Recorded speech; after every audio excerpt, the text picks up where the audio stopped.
Thank you so much for staying tuned. It's all about the travails of President Donald Trump. And some Republicans are saying this is a clear case of vindication of Donald Trump. Why some Democrats of the opinion that this man is not off the hook yet if they really want to go by what was reported by Mueller. Mueller is a man that is well respected when you talk about investigations. Americans, they are looking at the report and of course the statement made by Donald Trump that has been vindicated, no intrusion, no collaboration that is going to make America great. America, it will still remain great. The man Trump, happy, happy, happy, just like a bird freed from cage. It's not like saying, he didn't really exonerate you, but to him, he's been exonerated. Anyway, with me here in the studio to throw more light on this, I have a political analyst and environmentalist. When we talk about national and international politics, it's well grounded. Join me, welcome Cyril Okumbawa. Cyril, welcome to the show. Thank you. I appreciate your coming. It's always a pleasure. And of course, he has a strong affiliation for the Republicans, Donald Trump. You soon find out the reason why I choose to make the introduction this way. And sitting next to him, should I call him a Democrat now? Because everything about him is a Democrat. He's a legal practitioner when you talk about analysis on topical issues, especially internationally. He's well grounded. I just keep on wondering, why do you keep running away from local politics? Anyway, let me just leave at that. Barrister Osazuwa Osahon, welcome to the show. Thanks for having me. Always my pleasure. All right, when this man came into the picture, it was like, he's a joker, he's not serious, he's not going to make any impact on the democratic terrain in the U.S. All of a sudden, he came out tops when we talk about the primaries of Republicans. People like saying, well, Hillary Clinton is going to beat him black and blue in course of the election. Lo and behold, through the college, so to speak, Donald Trump came out tops. And then after that, there were investigations put in place, and the investigation fingered Russian interference that led Obama to send out, or let's say, ask the Russians to vacate, talking about Russian diplomat to vacate the U.S. immediately because they suspected that they interfered with the outcome of the election. Ever since then, 1 year, 2 years, 3 years and counting, this case has been on the table, and that seems to be a very strong bone of the jugular of Donald Trump. And Mueller was a man trusted to really handle this case because, according to many Americans, he's trusted when it comes to issues like this. His yes is yes, his no is no. You hardly find gray areas with the man, Robert Mueller. But here we are, bringing out his report, and the report is raising more dust rather than settling what is on the ground. Let me start off from you, Barrister Osahon Osazuwa. How do you feel about the outcome of the Mueller's investigation? Yes, thank you very much. Let me begin by making the clarification that I'm not a Democrat. If anything, though I have liberal inclinations, I'm more of a Marxist than a Democrat. Okay. Just that we tend to see eye to eye on many welfareist programs, being a fact that all fingers are not equal and they will never be equal, and that nature has made things unequal, and society should try as much as possible to look toward the downtrodden in ways of trying to alleviate the poverty, the discrepancies between the haves and the have-nots. That basically sums up my view. So talking about the Mueller report, it's more like an anticlimax for most Democrats who expected so much from it. But having said that, it is also safe to say that apart from the Attorney General, William Barr, who have seen the report holistically, no one has still seen it. So it is too early to say if Trump is exonerated, like I said, a total exoneration for him, or if there's still so many things fishing. Unless and until we see the full report, we cannot really say much. All Until we see the full report, we cannot really say much. Cyril? It began with my friend Osahon on these issues. First of all, I would like to start from the fact that the personage of Robert Mueller III is not in dispute. You very well mentioned that in America he's held in high esteem, having run the FBI and was deemed appropriate to be appointed as a special counsel to investigate the issues that arose from the 2016 general elections. Of course, there have been allegations that the Trump administration colluded with Russia. And once the investigation got started, the Democrats found a way to turn the attention from interference now to collusion to obstruction of justice. But I'm glad that in the end, we found that from the report that had been released by the investigator, there was no wrongdoing, at least not enough to make for conviction. I like to state for the record that Robert Mueller had 2 years plus on his hands to do this work, and because of this, he had to ensure to spare no detail in order to see that the truth on this issue is unearthed. In the course of his work, according to the report, the letter he sent to the Congress addressed to Chairman of the Judiciary Committee, Lindsey Graham, and the ranking member, Dan Feinstein, in the Senate, and Gerald Nadler and Doug Collins in the Congress to ensure a balance. He stated that in the course of this work, he employed 19 lawyers. These 19 lawyers were assisted by approximately 40 professional personnel, including members of the FBI. Right. He also got intelligence analysts, all right? He got forensic accountants and other professionals as members of that team. In the course of the work that spanned for over 2 years, 2,800 subpoenas were executed, 500 search warrants executed, 230 communication orders were given, all right? Then 50 orders for pen registers were also searched through, 13 requests to international governments for evidence, as well as 500 witnesses interviewed. So far, you can see that this did not come short of the resources to ensure that the truth came out. After this, what was the conclusion of the interview? There wasn't enough to say that he could live with Russia. I think on that one is a total exoneration. Where Democrats are going now is that they are not trying to push obstruction of justice, and the man also concluded on that front that he doesn't have enough to make an indictment, not even an indictment for obstruction of justice. Right now, of course, you know this has always been a two-horse race. The Democrats have always been wanting anything at all to bring down the man. But we've seen clearly that, like the man Donald Trump has said, this is total exoneration. And it's an anti-climax of Democrats who expected by now there was going to be a lot of troubles. Now they seem to be the edgy ones because they had really harped on this, on the outcome of this election, of this investigation. And they also saw it as a tool for the 2020 election. Of course, we're in the cycle again. And most of these issues are also now being core election issues. Now Donald Trump has a clean bill to run on as against what the Democrats have always thought.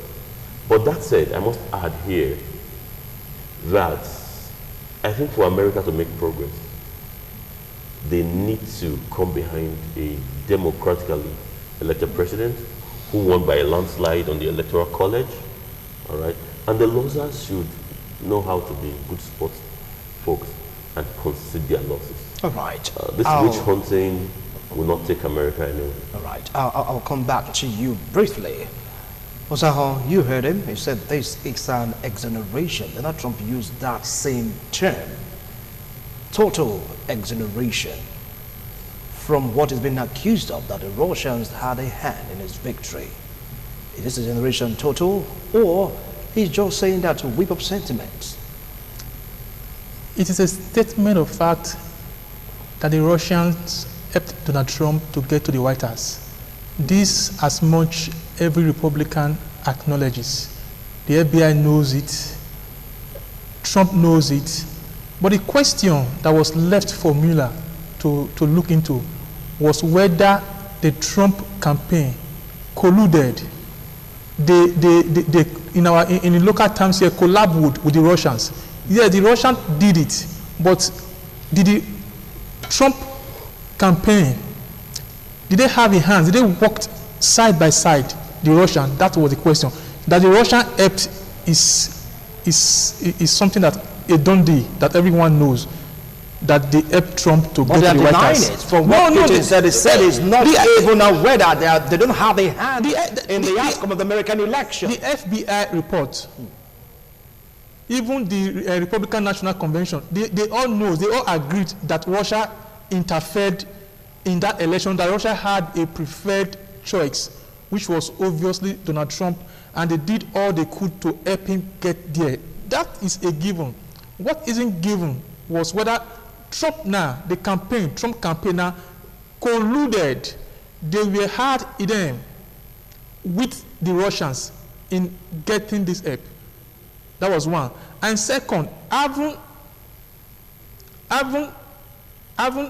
appreciated the fact that the Russians interfered. Then the fact that whether or not the Trump campaign colluded with the Russian. The second question was, did the Trump administration now, has Donald Trump done anything to obstruct justice, to see that the truth was not unearthed? You understand? That was one. And then Robert Mueller haven't concluded. We still haven't seen the report.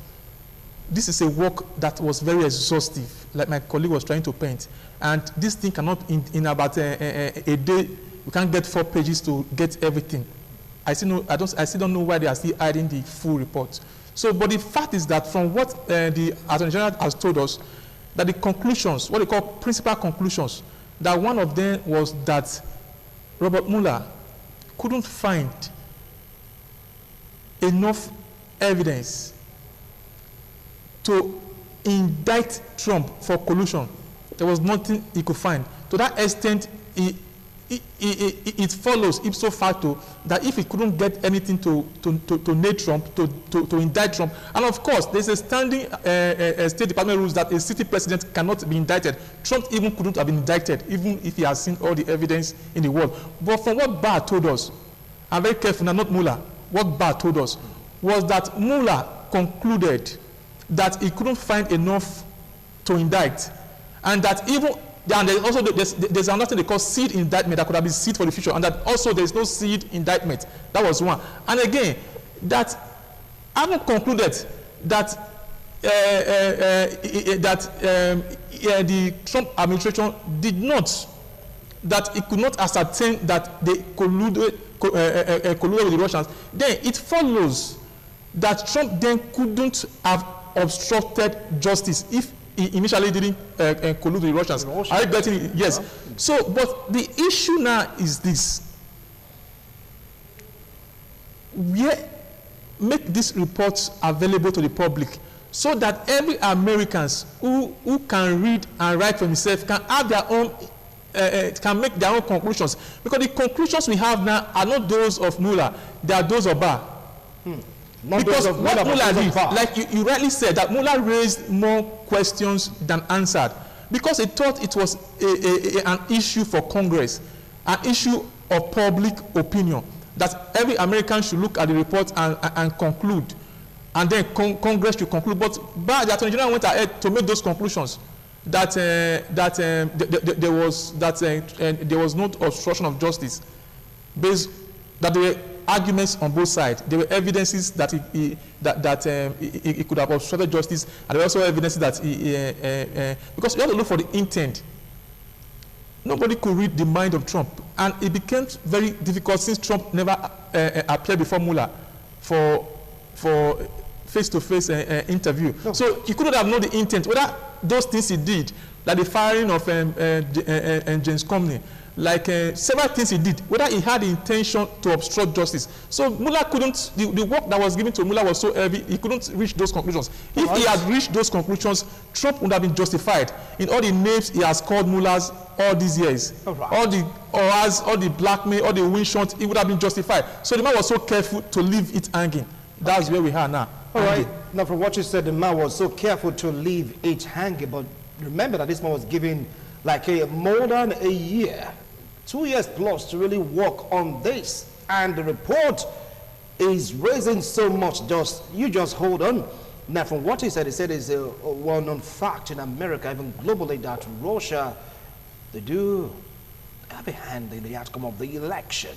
Would you want to tell that? Like, because that was what Mueller was told to investigate, and now he came out with this report. He couldn't place it. It was to investigate. Sorry, it was to investigate whether the Russian campaign colluded with the Russians, not whether that the Russians interfered. Is a given. Let It's me, a given. Let me start to respond. First of all, it is on record that the Russians had interfered in the U.S. election. To what extent and to what intent remains to be seen. But it's also now found that it wasn't only Russia, there were other nations who found a way to meddle in the election for reasons best known to them. So far, America has gone up to shore their security, internet firewalls. They had to issue subpoenas to Facebook and most of these Twitter and these social media hubs in order to check a reoccurrence of this. All right. So far, it's been said that the Hillary's emails that were released had to be something that was done as a favor for Trump. I don't believe that. First of all, I don't see a direct interference. Classified documents, so-called, that were thought to have been deleted, were released by a whistleblower. They cited that it was obtained from an anonymous source, and we know WikiLeaks for what WikiLeaks is, all right? And now, this thing came out. And what came out? The truth about the email. So it became clear, once again, that Hillary had a lot to answer for. Therefore, the FBI director, James Comey, had to make a statement, all right, that Hillary had some questions to answer. Unfortunately, the timing of this wasn't in favor of Hillary. It was just about 11 days to the general elections. So to come to the conclusion that it was a favor to Trump, I would say it's a bit sentimental, if not biased. But let's look at what followed. The people were tired and they wanted to change. They changed. They thought Trump could deliver. Don't forget that Hillary had been senator for 8 years, representing the state of New York. She had been first lady for 8 years. Her husband, Bill, had been president for another 8 years. They had seen her. I think principally some of the issues that played out against her was the undemocratic way they saw to the execution of the DNC primaries. We all saw a conspiracy by the powers that be, by the established left-wing politicians, to scuttle the chances of Bernie Sanders, who happened to have been very popular with the people. His speeches resonated well, his philosophy, of course, with a bit of socialism. Of course, at the time where the economy is biting, I'm sure a lot of citizens naturally will want to demand more from their government. So Bernie was such a force to reckon with. I remember at the DNC Congress, when Hillary was given a nomination, in order to forestall a breakdown of law and order, they had to make Bernie Sanders announce the announcement, a concession on behalf of the state of Vermont, which was the state. On that night, we saw his brother, who was crying and weeping. He said, no matter what happens, he knows that his brother deserved to have won the nomination. So was the spokesperson for the Bernie Sanders campaign. So most of those people rallied around this and formed a group. The group was never Hillary, it's not a hidden fact. So going forward, the Democrats could not unify their homes. So what happened? Some of them naturally were just disenchanted from the process. Some stayed at home, others voted Republican. That's what happened. To say that, did you ever see anything that directly supports that? Of course, the special counsel. Now, the Attorney General, former Attorney General, Jeff Sessions, because he was said to have been present in one of the meetings in Trump Towers with the supposed Russian agents, had to recuse himself. Then the Justice Department was run by his deputy, Rod Rosenstein. Of course, you know that there was a matter that arose between Rosenstein and there was another issue of treason. I'm sure that lately Trump even mentioned it, but I'm sure that you were able to keep that under wraps. Because the acting attorney general in that case, the deputy general, wanted to wear a wire to recover. You know, it's a lot of mess. All right. But going forward, after 2 years plus, Mueller has come with a report. Now, while it is the prerogative of the attorney general to determine, for the sake of national security, to determine what extent to which the information recovered would be released to the public, the attorney general was given the full report. What he wrote to Congress was a summary. The first letter he wrote to Congress was a letter that he had received the report of Mueller, and he was going to bring a summary. So I don't know how you came to the conjecture that what you found in the letter was will embarrass the Attorney General's conclusion. No. He's an arbiter, as it were. He is conveying a report that has been sent to him. Now the Democrats has come, they want to see the details or the extent of the investigation.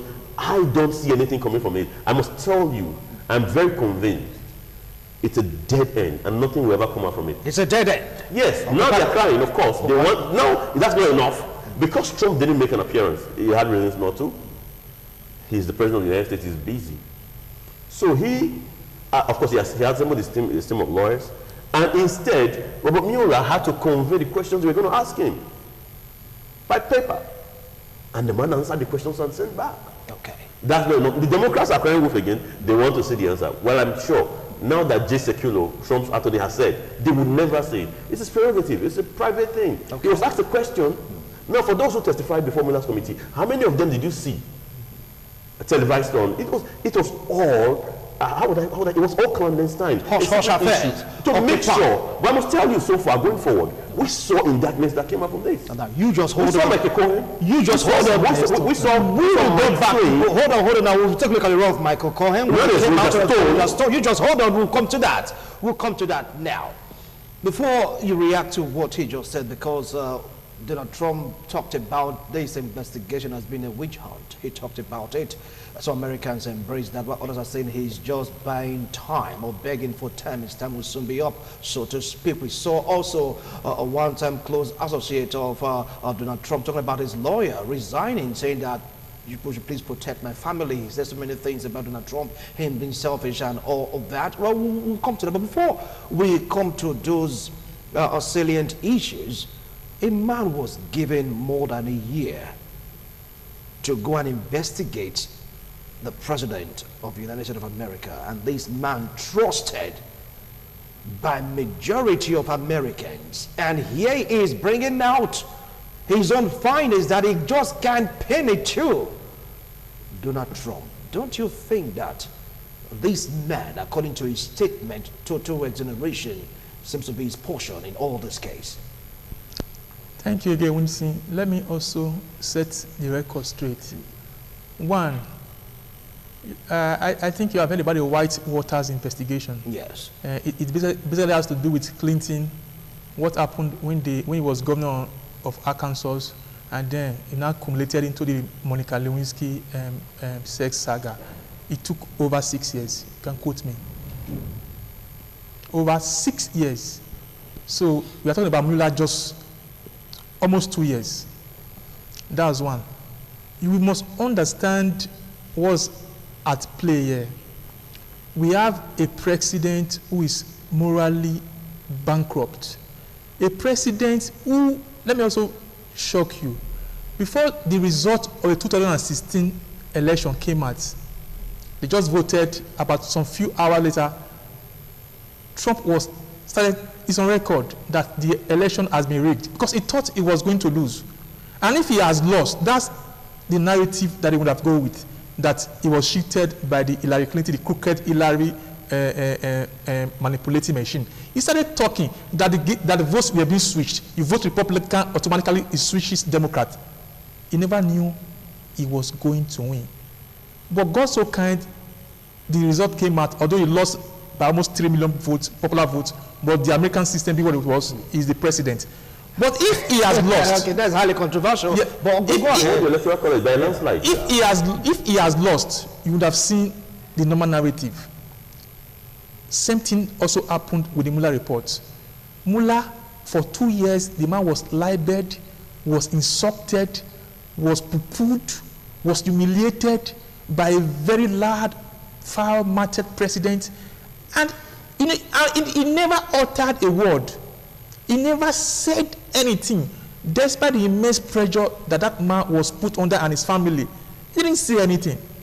You keep hearing about the 13 Democrats, about Mueller and the 13 angry Democrats. You keep hearing how it was a witch hunt being led by Mueller, who has never stood for election, who has never gotten a single vote, that he got over 60 similar votes, and Mueller never got any single vote. The man was just doing his work because he thought, he just wanted to discredit the process. That no matter what comes out, he said, I told you, it was always been a witch hunt. But lo and behold, the report came out according to Banner for so far, and it's now saying that Mueller is an honorable man. That hold on. He has the floor now. You like to hear the sound of your voice. I give you time to talk when you want to talk now.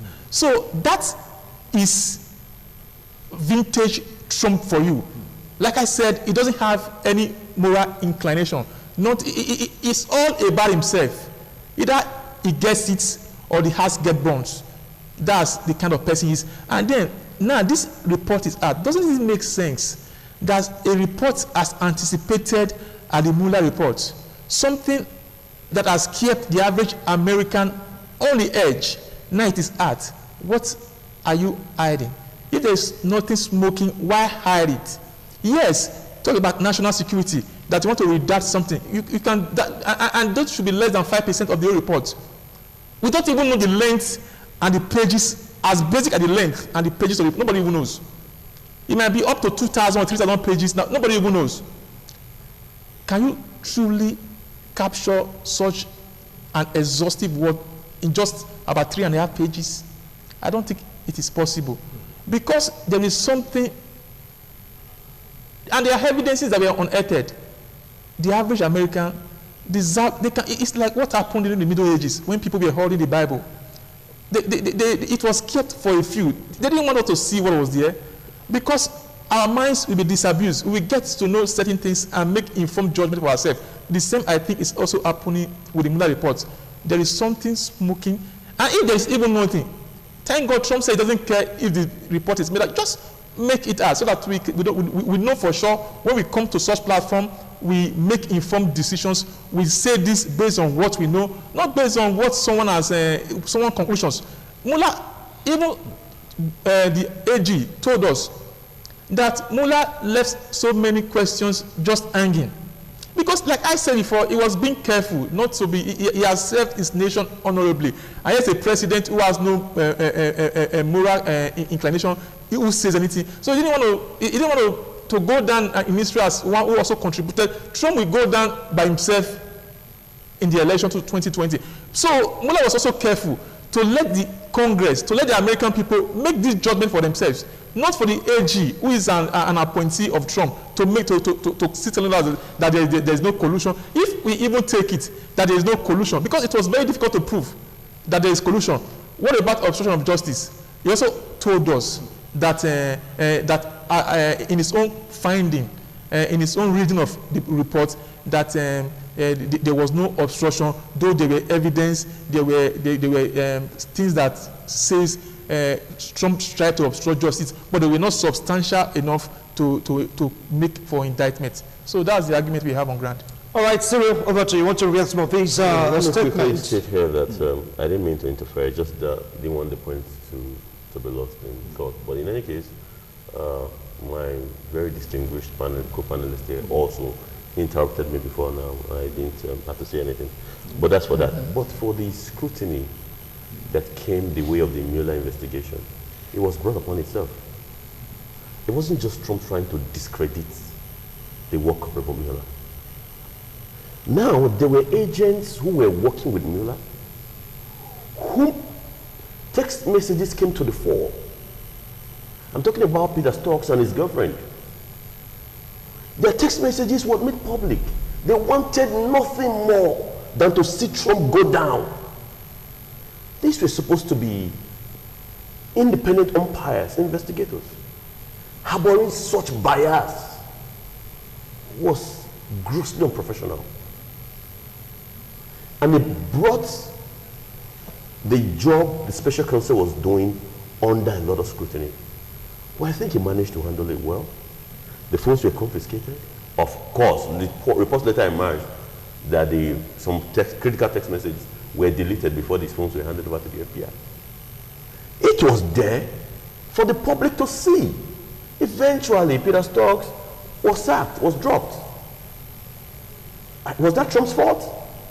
This guy was clearly unprofessional.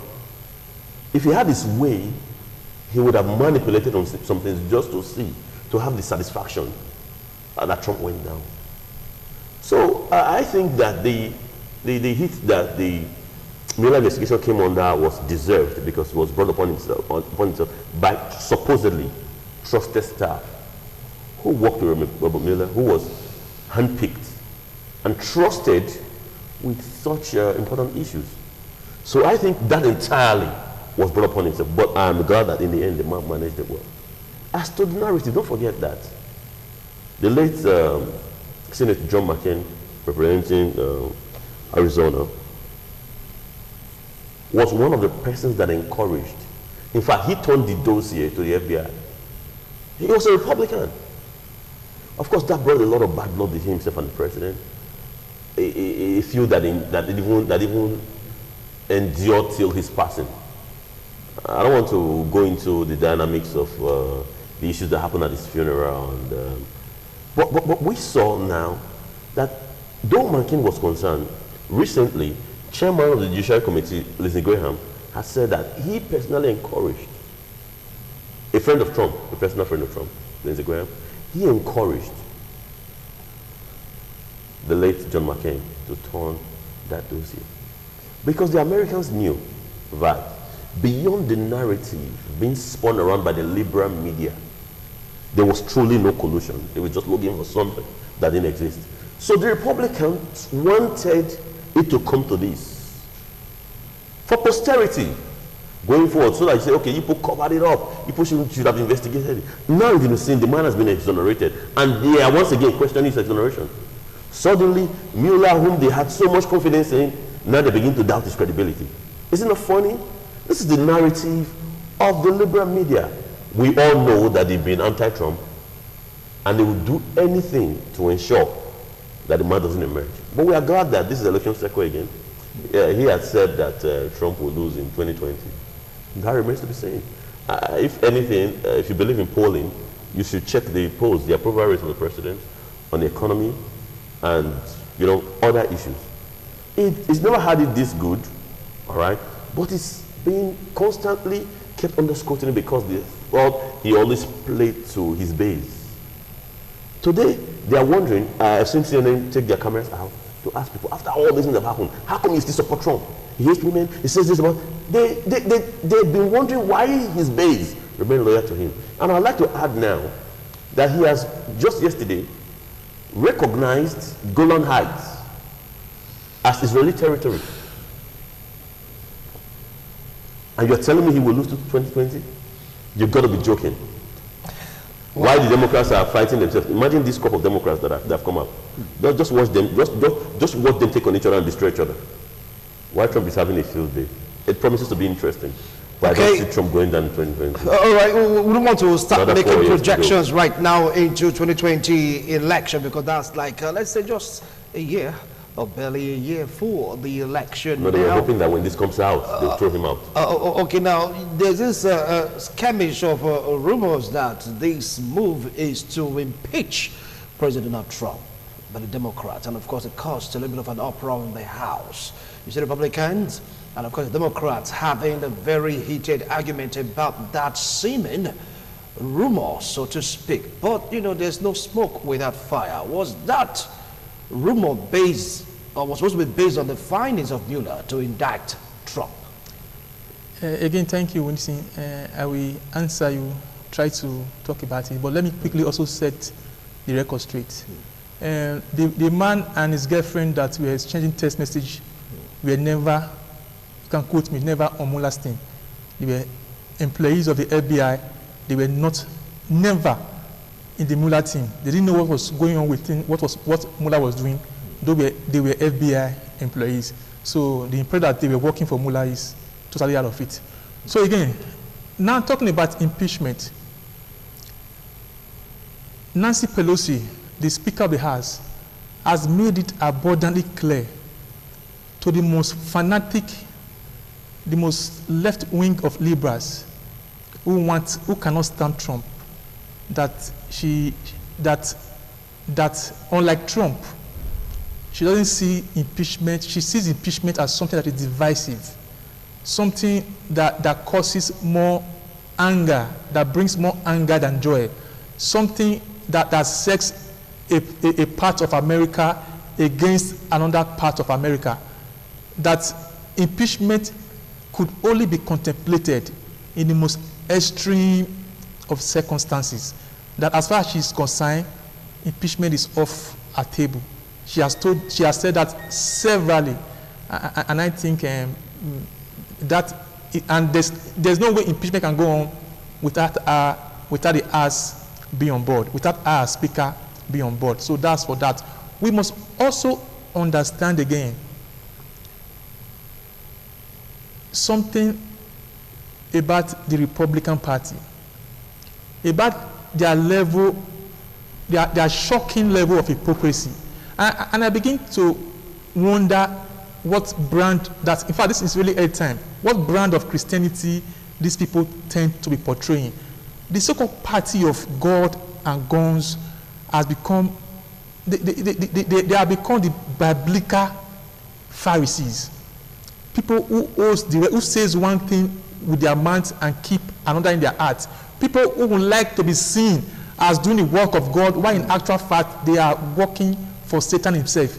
Now, why will an American president, given the dynamics in the Middle East, given what is happening, because you think you are of this faith, that the person of the next faith must, by definition, be inferior to you, and the person on the other side also think you must be an infidel because you are not on his side. So that is how Satan works. He's set apart against the other, and it's a lose-lose on all sides. And it is painful that so-called Christians are beginning to think even worse than the other side. Like I was saying, we all know the land that Israel presently occupies today, most of that land were part of Palestine. All right, now I want to go into yes, we are talking about let's come back to the Vindication. Why with Trump now? Because he wants to play to pander to his base, to think that he's doing something for Christianity. And I tell you, there were a lot of bloodletting in the Middle East during the Crusader Wars and the Jihad because of people like Trump there who think we are better than the other person, who think this religion is superior to the other person, that there is an holy land somewhere that is worth to spill the blood of humanity over and over for, because you want to make a religious statement. You want to fight for a God who ordinarily can fight for himself. So that's the thinking.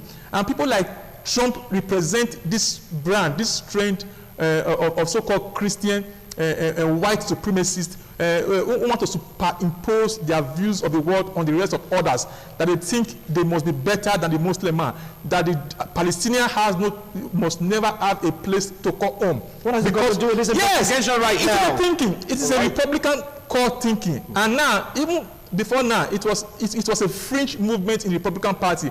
But since Trump came aboard, he has bring it to the very center to show that we are doing something. What has not been done for ages, we can do it now. And it doesn't care if the rest of the world burns. And I tell you, it is dangerous, because we are all in this earth together. We are all in this life together, in this world together. And we must understand that justice must always superimpose, that what we think, we don't want anybody to do to us, we shouldn't do it to another person. Right, that for me is my thinking. Thank you. It's like you guys are projecting into 2020. Anyway, Cyril, react to what you just said. First of all, I don't think it's common right now to start to discuss the issues in the Middle East. All right, let's stick to America, as it were. It's election cycle again. And everything that is happening right now has political undertone. Of course, before now, before the midterm elections and the consequent emergence of Nancy Pelosi as Speaker, there's been Democrats who has openly, right, who has openly advocated for articles of impeachment to be brought against Trump, even when they didn't control the House. So to say that it's not the thinking of the Democrats is an assumption that, you know, it's too far to exonerate them. No, they want it badly. To the extent that maybe they had thought that should it play their way, that Nancy Pelosi, being an establishment politician, may not have the stomach for it. It was a tussle before she became Speaker. This is somebody who had been Speaker, first female Speaker of the House under President Obama. Now, the Democrats didn't want her. Trump had to publicly say that he favors Nancy Pelosi as Speaker. There was a lot of dynamics, a lot of underpinnings to her re-emergence as Speaker. Trump even offered to help. It was televised. To help the Democrats, is that what you're saying to right help now? Nancy Pelosi. That said, she didn't want Trump help, but eventually she emerged. She knew, she's smart, that should she start to talk about raising articles of impeachment, it will play to Donald Trump's base in such a way, it will resonate as the proper witch hunt that they knew. And she knew it was going to be a blowback. It's going to encourage Republicans on all sides to come out. So the reason why she didn't want to talk about impeachment is not because she likes Trump. It's because of the 2020 elections. The blowback that she feels will just happen. Yes, and she knows that they would not be able to handle the outcome. Okay. So that said, I think that 2019 is the third quarter now, phasing out, and there's a lot at play. We have the primaries going on right now. There's a lot of movement, a lot of activities on the Democratic side. Okay. Young people, they even have one of these, I've forgotten the mayor of which state now. Gay man is the youngest. You have Beto O'Rourke. All right. Ah, well, Bernie Sanders is back there. Our time is up. Our time is up. Our time is up. Gentlemen, there's no time for last line here because the PD says I have to call it off right now. Really appreciate the wonderful analysis. Where the case is still unfolding, Americans are asking, give us the full report. Let's interpret it ourselves. Donald Trump said this is complete exoneration.